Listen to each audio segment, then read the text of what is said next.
Good morning, everybody. Today we are going to keep working on our Saxon spelling rules.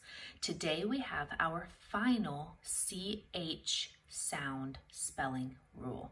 Now I put the word final because we know that CH, that ch sound, can also come at the beginning of a word in the initial position. But if we hear CH at the beginning of a word, it's always spelled CH. There's no different spelling for the beginning of a word.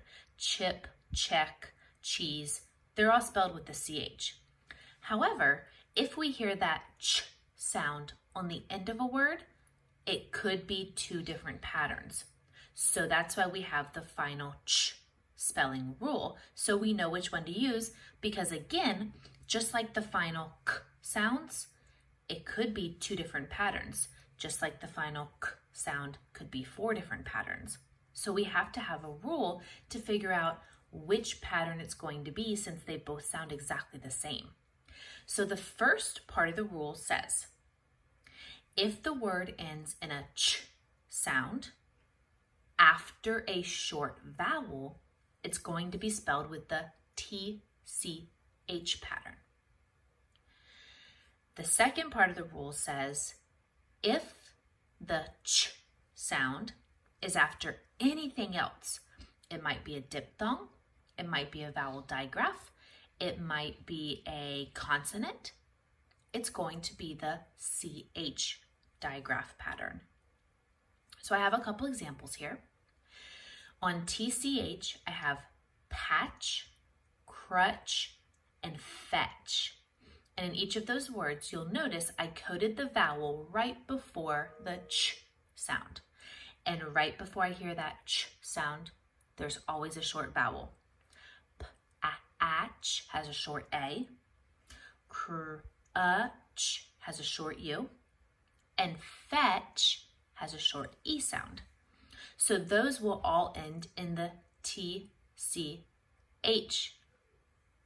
trigraph pattern. Now you'll notice I also went ahead and coded it, just so you don't forget.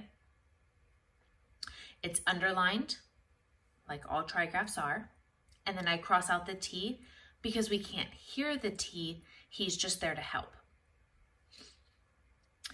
Now if we go over to the CH pattern, we know that a CH comes at the end after anything else.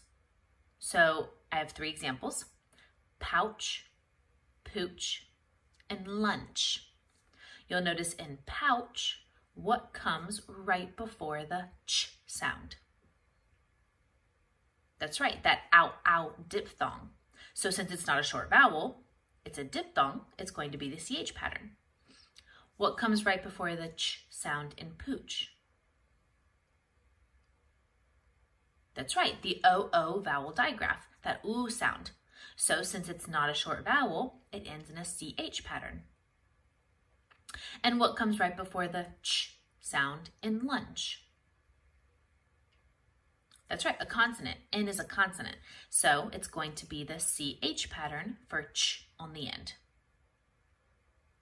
So in your activity pack today, you do have practice pages that I put in there. You're not going to do a word hunt today.